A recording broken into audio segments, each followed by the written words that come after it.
Hey guys, welcome back to my YouTube channel. I hope you all are good. Yes, KCET ಎಕ್ಸಾಮ್ಗೆ application ಹಾಕ್ಲಿಕ್ಕೆ ಏನು last date ಇತ್ತು September 18th. So ಆ ಒಂದು last ಡೇಟನ್ನು extend ಮಾಡಿದ್ದಾರೆ. September 24th ಕೂಡ ನೀವು ಅಪ್ಲಿಕೇಶನ್ ಹಾಕ್ಲಿಕ್ಕೆ ಅವಕಾಶ ಮಾಡಿಕೊಟ್ಟಿದ್ದಾರೆ.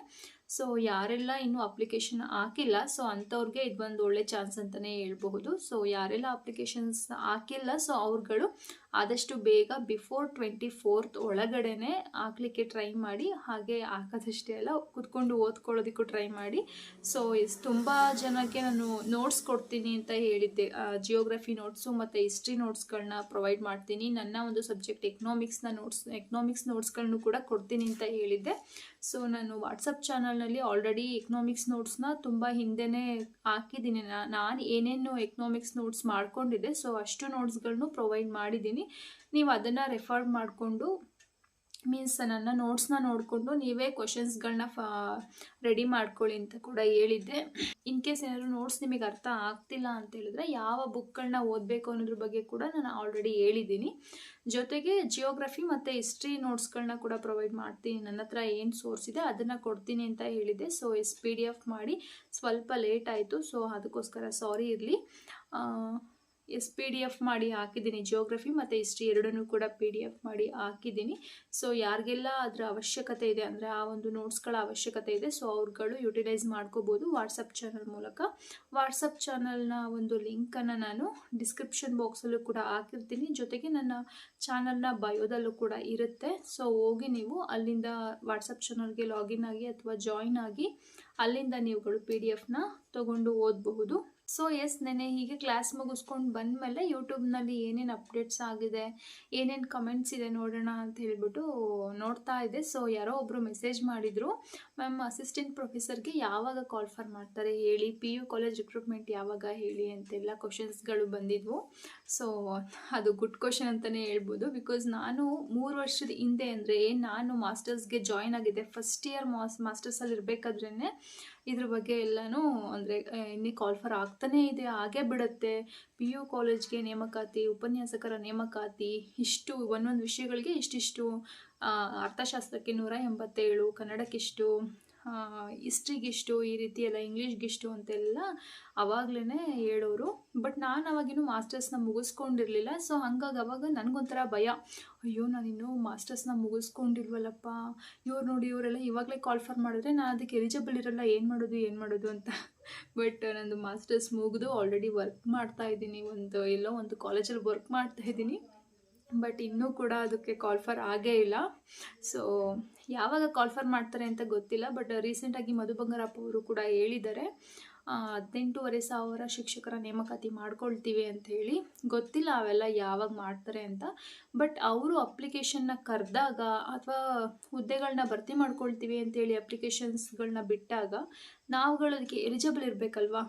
ಸೊ ಯಾರ್ದೆಲ್ಲ BEd ಮತ್ತು ಮಾಸ್ಟರ್ಸ್ ಆಗಿದೆ, ಸೊ ಅವ್ರುಗಳು KCET ಮತ್ತು KTET ಎಕ್ಸಾಮ್ಗಳನ್ನ ಕ್ಲಿಯರ್ ಮಾಡ್ಕೊಳ್ಳಿಕ್ಕೆ ಟ್ರೈ ಮಾಡಿ. ಬಿಕಾಸ್ ಅಪ್ಲಿಕೇಶನ್ಗಳನ್ನ ಕರೆದಾಗ ನಾವು ಎಲಿಜಿಬಲ್ ಇಲ್ಲ ಅಪ್ಲಿಕೇಶನ್ ಹಾಕಲಿಕ್ಕೆ ಅಂತ ಹೇಳಿದಾಗ ತುಂಬ ಅದು ಬೇಜಾರಿನ ವಿಷಯ. ಅದು ಆ್ಯಕ್ಚುಲಿ ಆ ಟೈಮಲ್ಲಿ ಅಪ್ಲಿಕೇಶನ್ ಕರೆದಿರ್ತಾರೆ, ಬಟ್ ನಮಗೆ ಎಜುಕೇಷ್ನಲ್ ಕ್ವಾಲಿಫಿಕೇಷನ್ ಇರುತ್ತೆ, ಬಟ್ ಎಲಿಜಿಬಿಲಿಟಿ ಇರಲ್ಲ. ಆ ಎಕ್ಸಾಮ್ಗಳಿಗೆ ಅಪ್ಲಿಕೇಶನ್ ಹಾಕಲಿಕ್ಕೆ ಎಲಿಜಿಬಿಲಿಟಿ ಇರೋದಿಲ್ಲ. ಸೊ ಹಾಗಾಗಿ ಆದಷ್ಟು KTET ಮತ್ತು KCET ಎಕ್ಸಾಮ್ಗಳನ್ನ ಕ್ಲಿಯರ್ ಮಾಡಿಕೊಂಡು ರೆಡಿ ಆಗಿರಿ. ಅಪ್ಲಿಕೇಶನ್ ಕರೆದಿದ್ದ ತಕ್ಷಣ ಅಪ್ಲಿಕೇಶನ್ ಹಾಕೋ ರೀತಿ. ಸೊ ಇನ್ನೂ ಯಾವುದೂ ಕೂಡ ಅಪ್ಲಿಕೇಶನ್ಸ್ಗಳನ್ನ ಕರೆದಿಲ್ಲ, ಯಾವುದಕ್ಕೂ ರಿಕ್ರೂಟ್ಮೆಂಟ್ ಆಗ್ತಾ ಇಲ್ಲ ಅಂಥೇಳಿ ಔಟ್ಡೇಟೆಡ್ ಆಗೋದು ಬೇಡ. ಯಾವಾಗಲೂ ನಾವು ಅಪ್ಡೇಟ್ ಆಗಿರೋಣ, ನಮ್ಮನ್ನು ನಾವು ಅಪ್ಡೇಟ್ ಮಾಡ್ಕೊಳ್ಳೋಣ. ಲೈಫಲ್ಲಿ ನಾವು ಸ್ವತಂತ್ರವಾಗಿರಬೇಕು ಅಂದರೆ ಫಿನಾನ್ಷಿಯಲಿ ಫಿಟ್ ಇರಬೇಕು. ಫಿನಾನ್ಷಿಯಲಿ ಫಿಟ್ ಇರಬೇಕು ಅಂದರೆ ನಮಗೊಂದು ಜಾಬ್ ಅಂತ ಇರಬೇಕು, ಒಂದು ಜಾಬ್ ಸೆಕ್ಯೂರಿಟಿ ಅಂತ ಇರಬೇಕು. ಸೊ ಅದು ಯಾವಾಗಿರುತ್ತೆ ಅಂತ ಹೇಳಿದ್ರೆ ನಾವು ಒಂದು ಗೌರ್ಮೆಂಟ್ ಜಾಬ್ ತೊಗೊಂಡಾಗ. ಬಿಕಾಸ್ ಪ್ರೈವೇಟ್ ಸೆಕ್ಟರಲ್ಲಿ ಆಲ್ಮೋಸ್ಟ್ ಗೊತ್ತಿರುತ್ತೆ, ಪ್ರೈವೇಟ್ ಸೆಕ್ಟರಲ್ಲಿ ಸ್ಯಾಲ್ರಿ ಕಮ್ಮಿ ಇರುತ್ತೆ, ಬಟ್ ವರ್ಕ್ ಲೋಡ್ ಜಾಸ್ತಿ ಇರುತ್ತೆ. ಸೊ ಹಾಗಾಗಿ ಪ್ರೈವೇಟ್ ಸೆಕ್ಟರ್ಗೆ ಹೋಲಿಸ್ಕೊಂಡ್ರೆ ಗೌರ್ಮೆಂಟ್ ಸೆಕ್ಟರು ಲೈಫ್ನ ಸೆಕ್ಯೂರ್ ಮಾಡುತ್ತೆ ಅನ್ನೋದು ಎಲ್ಲರೂ ಬಿಲೀವ್ ಕೂಡ ಅದೇನೆ. ಸೊ ಅದರಲ್ಲೂ ಎಸ್ಪೆಷಲಿ ಹೆಣ್ಮಕ್ಳು, ಅವರು ಒಂದು ಫ್ರೀಡಮ್ ಬೇಕು ಹೆಣ್ಮಕ್ಳಿಗೆ ಅಂತ ಹೇಳಿದ್ರೆ ಅವರು ಫಿನಾನ್ಷಿಯಲಿ ಫಿಟ್ ಆಗಲೇಬೇಕು. ಫಿನಾನ್ಷಿಯಲಿ ಫಿಟ್ ಆಗಬೇಕು ಅಂದರೆ ಒಂದು ಜಾಬ್ ಅಂತ ಅವ್ರಿಗೆ ಇರಲೇಬೇಕು. ಸೊ ಹಾಗಾಗಿ ಔಟ್ಡೇಟೆಡ್ ಆಗಬೇಡಿ, ರಿಕ್ರೂಟ್ಮೆಂಟ್ ಮಾಡಿಲ್ಲ ಅಂಥೇಳಿ ಅಥವಾ ಕುಗ್ಗೋದಾಗಲಿ ಅದೆಲ್ಲ ಮಾಡ್ಕೋಬೇಡಿ. ಆದಷ್ಟು ಅಪ್ಡೇಟ್ ಆಗ್ತಾನೇ ಇರಿ, ಕರೆಂಟ್ ಅಫೇರ್ಸ್ಗಳನ್ನ ನೋಡ್ಕೊಳ್ತಾ ಇರಿ. ಯಾವುದನ್ನು ನೀವು ಓದಿರೋದನ್ನು ಮರೆದೇ ಇರೋ ಥರ ಅವಾಗವಾಗ ಗ್ಲ್ಯಾನ್ಸ್ ಮಾಡ್ತಾ ಇರಿ ಅಥವಾ ರೀಕಾಲ್ ಮಾಡ್ತಾ ಇರಿ. ಆಗ ಸ್ವಲ್ಪ ಟಚ್ಚಲ್ಲಿರುತ್ತೆ. ಸೊ ಒಂದ್ಸಲ ನಾವೇನಾದ್ರು ಒಂದು ಟ್ರ್ಯಾಕಿಂದ ತಪ್ಪೋಗ್ಬಿಟ್ರೆ, ಈ ಕಡೆ ಓದ್ದೇ ಬಿಟ್ಬಿಟ್ರೆ ಮತ್ತೆ ಹೇಗೆ ನಮ್ಮನ್ನು ನಾವು ಓದಲಿಕ್ಕೆ ತೊಡಗಿಸ್ಕೊಳ್ಳೋದಕ್ಕೆ ತುಂಬಾ ಕಷ್ಟ ಆಗೋಗ್ಬಿಡುತ್ತೆ. ಸೊ ಹಾಗಾಗಿ ಆದಷ್ಟು ಯಾವಾಗಲೂ ಆ ಟ್ರ್ಯಾಕಲ್ಲೇ ಇರೋದಕ್ಕೆ ಟ್ರೈ ಮಾಡಿ. ಒಂದು ಜಾಬ್ ಅಂತ ಸಿಗೋವರೆಗೂ ಆ ಟ್ರ್ಯಾಕಲ್ಲಿ ಇರೋದಕ್ಕೆ ಟ್ರೈ ಮಾಡಿ. ಆ್ಯಕ್ಚುಲಿ ಅವ್ರು ಕೇಳಿದ್ದು ಒಳ್ಳೆಯದೇ ಆಯಿತು. ಅವ್ರು ಕೇಳಿಲ್ಲ ಅಂತ ಹೇಳಿದಿದ್ರೆ ಮೇ ಬಿ ನಾನು ಈ ವಿಷಯ ಮಾತಾಡ್ತಿರ್ಲಿಲ್ಲ ಅನಿಸುತ್ತೆ maybe. So yes, assistant ಪ್ರೊಫೆಸರ್ಗೆ ಯಾವಾಗ ಕಾಲ್ಫರ್ ಆಗುತ್ತೆ ಅಂದರೆ ಗೊತ್ತಿಲ್ಲ ಯಾವಾಗ ಅಂತ. ಇನ್ನೊಂದು ತಿಂಗಳು ಬಿಟ್ಟಾಗ್ಬೋದು ಅಥವಾ 6 ತಿಂಗಳು ಬಿಟ್ಟಾಗ್ಬೋದು ಅಥವಾ ವರ್ಷನೇ ಬಿಟ್ಟಾಗ್ಬೋದು, ಗೊತ್ತಿಲ್ಲ ಯಾವಾಗ ಅಂತ. ಬಟ್ ಆದಾಗ ಅಪ್ಲಿಕೇಶನ್ ಹಾಕಲಿಕ್ಕೆ ನಾವುಗಳು ಎಲಿಜಿಬಲ್ ಇರಬೇಕು. ಸೊ ಹಾಗಾಗಿ ಆದಷ್ಟು ನಿಮ್ಮ ಒಂದು KCET ಎಕ್ಸಾಮ್ಗಳನ್ನಾಗಿರ್ಬೋದು ಅಥವಾ KTET ಎಕ್ಸಾಮ್ಗಳನ್ನಾಗಿರ್ಬೋದು ಕ್ಲಿಯರ್ ಮಾಡಿಕೊಂಡು ರೆಡಿ ಇರಿ ಅಷ್ಟೇ. ರೆಡಿ ಇದ್ದು ಅಪ್ಲಿಕೇಶನ್ ಕರೆದಿದ ತಕ್ಷಣ ಅಪ್ಲಿಕೇಶನ್ ಹಾಕೋದು, ಅದಕ್ಕೆ ಏನು ಬೇಕೋ ಅದನ್ನು ಓದ್ಕೊಂಡು ಕ್ಲಿಯರ್ ಮಾಡಿಕೊಂಡು ಒಂದು ಜಾಬ್ ಅಂತ ತೊಗೊಳ್ಳೋದು. ಸೊ ಎಸ್, ಈ ಅಸಿಸ್ಟೆಂಟ್ ಪ್ರೊಫೆಸರ್ದು ಜಾಬ್ ಯಾವಾಗ ಕಾಲ್ಫರ್ ಆಗುತ್ತೆ ಅಂತ ಕೇಳಿದವ್ರಿಗೆ ಗೊತ್ತಾಗಿದೆ ಅಂದ್ಕೊತಿದ್ದೀನಿ. ಸೊ ಎಸ್, ಐ ಹೋಪ್ ಈ ವಿಡಿಯೋ ಇಷ್ಟ ಆಗಿದೆ ಅಂದ್ಕೊತೀನಿ. ಇದೇ ಥರ ಹೊಸ ವಿಡಿಯೋದೊಂದಿಗೆ ಮತ್ತೆ ಬರ್ತೀನಿ. ಅಲ್ಲಿವರೆಗೂ take care, bye, have a good day.